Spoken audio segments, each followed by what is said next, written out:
Hi everybody, I hope you're all doing really well. I'm coming with you today with our wreath kit for autumn, and I can't believe we're even here, to be honest. Doesn't feel like 2 minutes since it was the start of the school holidays, and now we are practically nearly back next week. So it's inspired by nature, this autumnal wreath, and I just wanted everything to embody what you see out in the countryside.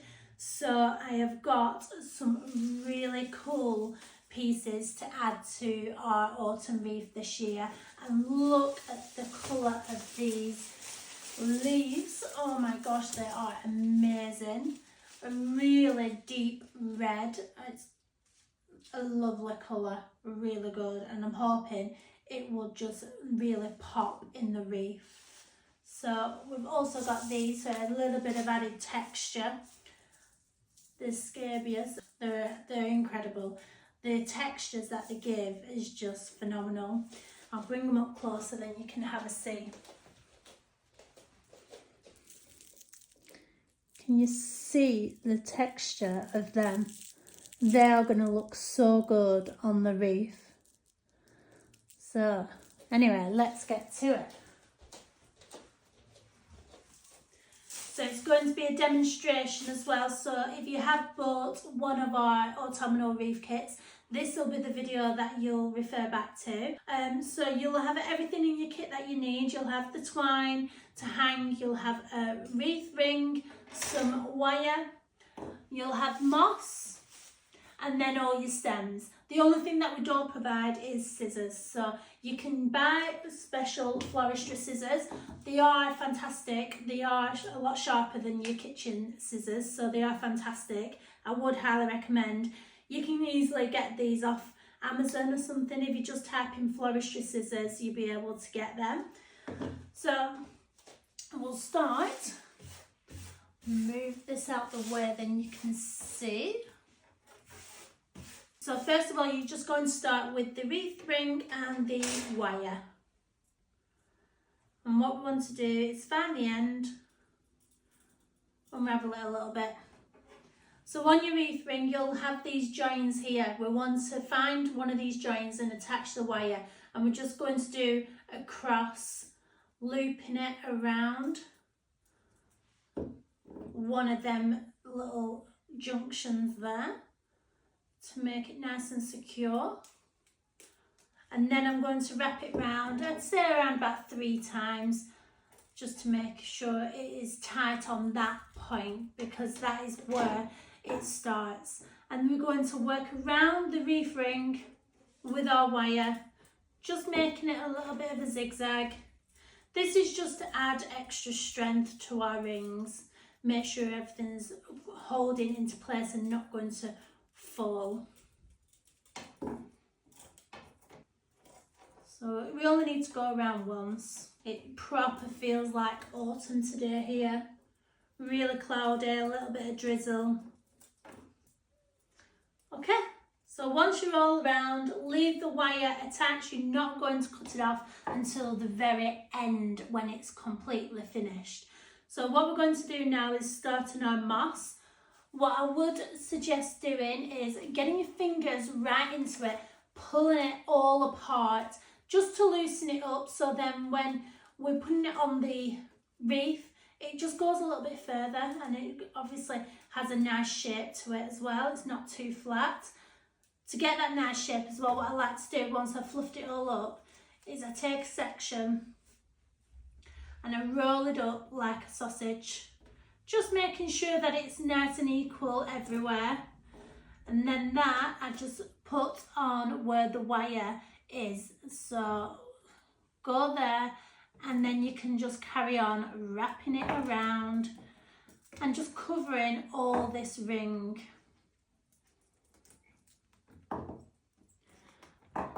Again, leaving it on. I'm going to take a little bit more moss, fluff it up. I'm going to make a sausage shape, making sure it's all nice and equal. I'm putting it next to it, and then we're just going to carry on going around. the moss is actually the water source for the flowers and the stems. So what you'll do is, even once it's all made, you'll be able to keep it hydrated by spraying the moss. So you can spray the back of your wreath just to keep it looking fresher for longer. But yeah, it's a really good way of keeping your stems that aren't in water fresher for longer. Sometimes it can come like this is feeling a little bit dry, so I'll probably spray this. I haven't sprayed it before making it, which you can do if you want, but I'll probably just spray it after, just to make sure that it's nice and fresh. Such a messy job, isn't it? And to be honest, I hate the mess that comes with it, but I love doing it, but I just hate cleaning up afterwards. It's the worst part of the job. It really is.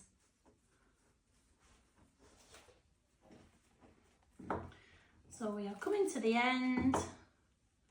Probably get a little bit more on this little section here just to equal it out.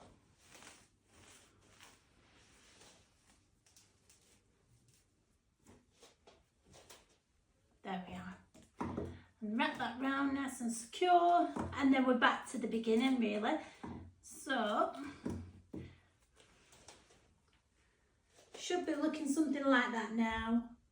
Nice and equal all around. If it's not, go back round, you can add some more on. You'll get enough moss to cover your ring anyway within your hoarding. You could even have some left like I've got here. So there we are. Right, so now is the fun part. We're going to start with the stems. I like to get everything prepared because you don't have a million hands. So if you have everything cut ready, it's just easy to grab as you go rather than stopping and starting to cut what you need. Start cutting these just so then they're a bit more of a manageable size, so then when we put it on the wreath it's not sticking out too much, like everything's in proportion, which is what we're looking for when we're making a wreath, is that everything is well in proportion. You've got all your different textures and your mine's gone blank. And colours, and you've got like little berries and different textures on the different stems. So with this first, so as you can see, it does actually need cutting down slightly this, because it just will be too big. If you compare it to the size of your hand, it's just too big there.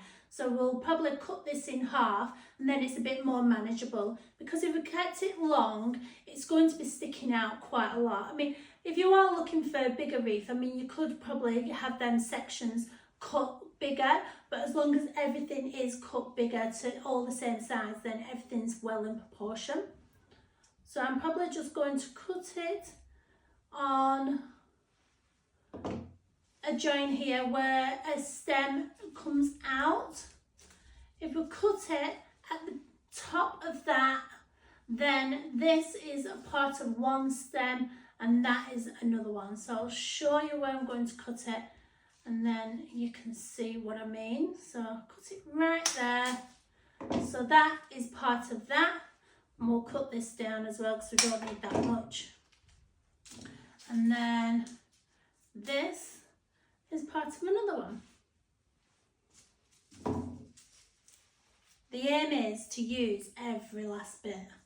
I mean, I'm probably not going to use that, to be honest, because that is a little bit too tiny, but everything else we do want to use as much as we can. We don't want any waste whatsoever.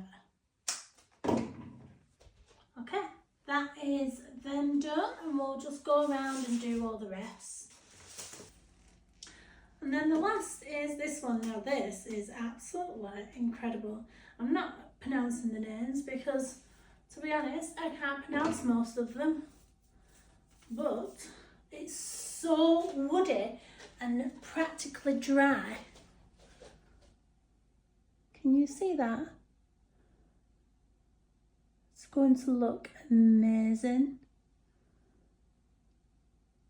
This is just going to add so much bulk to it as well, which is good. You need something just to cover the mechanics of everything. So this is going to be amazing. It's It's already looking like a woodland floor here. It's crazy. It's just going everywhere. So again, we've still got our wire attached, and this is where we're going to be putting our first bundle. So I'd just like to put it to the side of me, so it's at a 90 degrees. And then, it depends if you're left and right-handed, I suppose. I like to work and start on the right and then work around.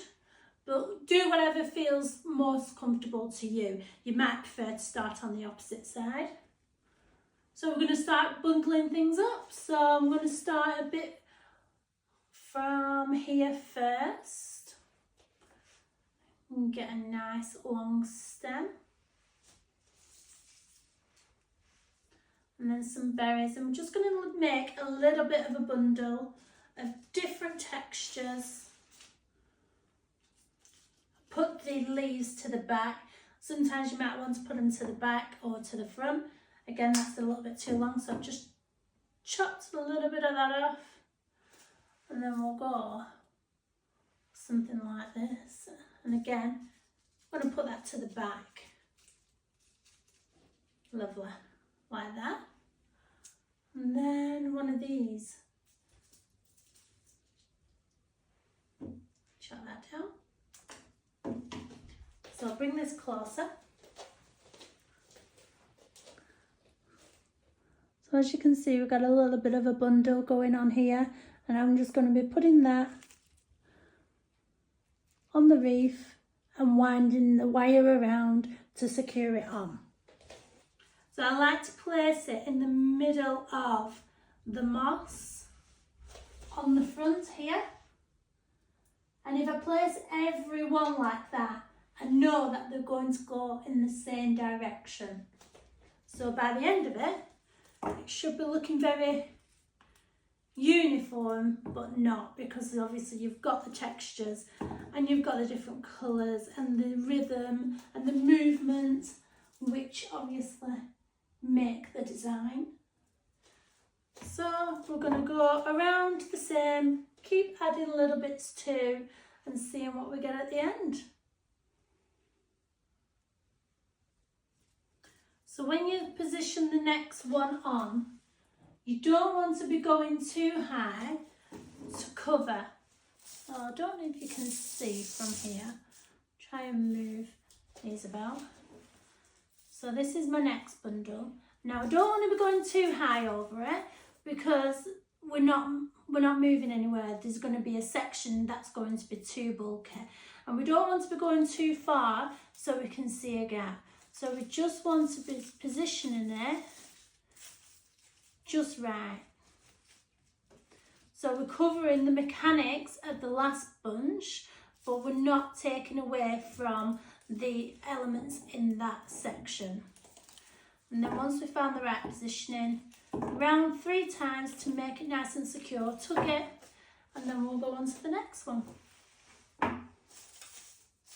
So as you go around, you might just feel like something's missing in a certain area. Like I feel like I need more red down here. So my next bundle, I'm going to make sure that I've got a bit more red in this area here.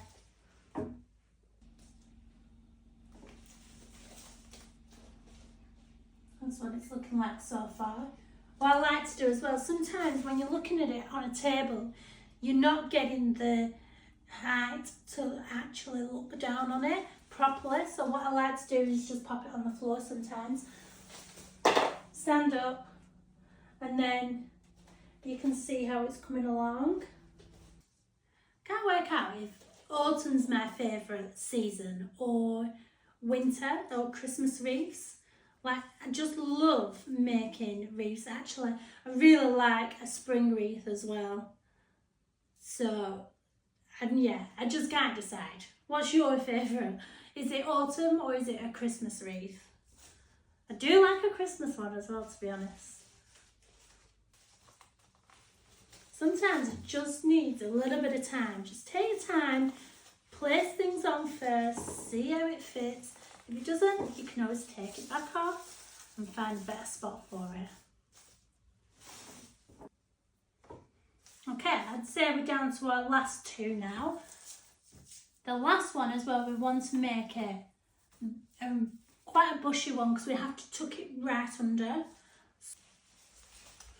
Okay, now we're on to our last one, I'd say. Probably, maybe another two actually.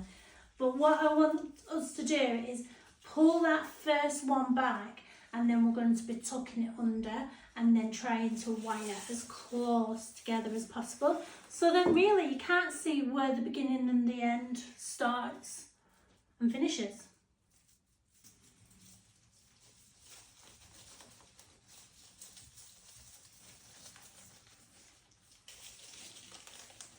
It can get a bit fiddly at this stage.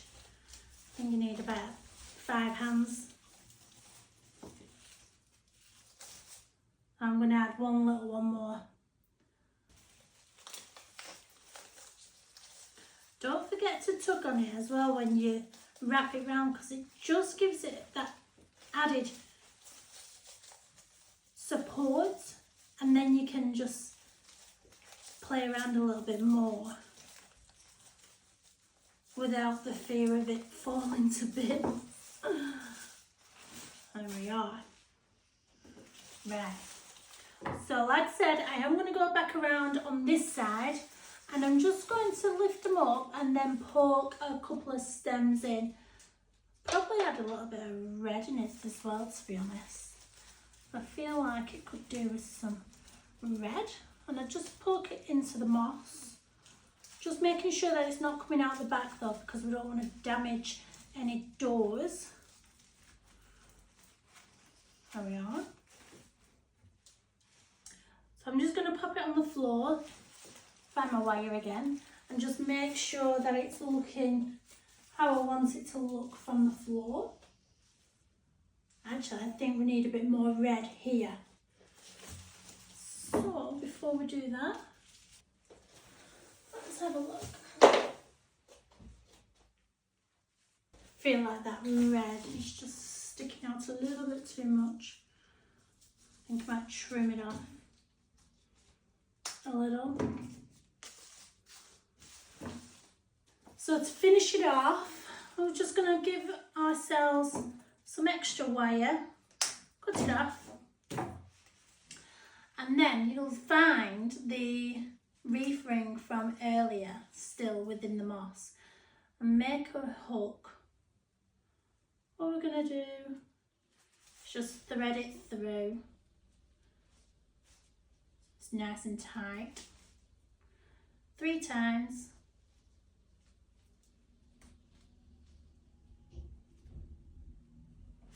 And then with the end, I want to be finding the moss and poking it straight in. So it's not scratching any doors or anything like that.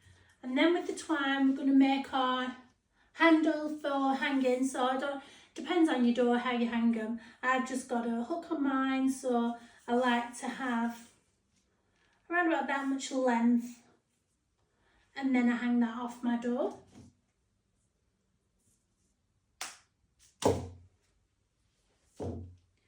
So what we want to be doing is just halving that, finding the loop, and we're going to be putting that through the wreath ring again where we've just tied.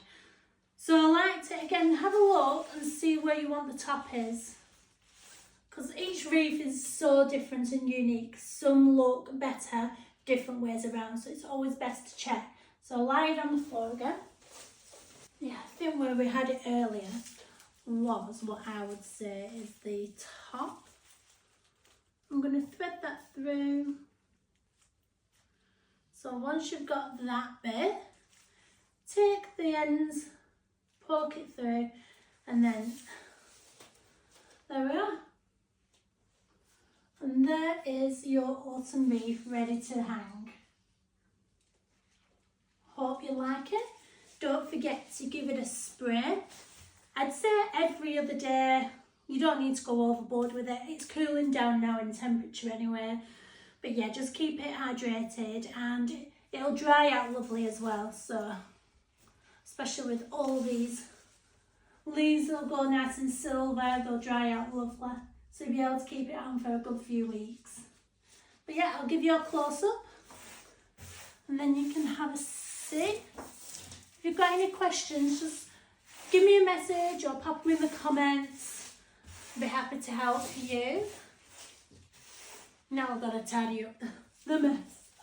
I won't lose that. Right, I'll bring you over and then you can have a good look at it. So there we are. Autumn 2025 wreath done.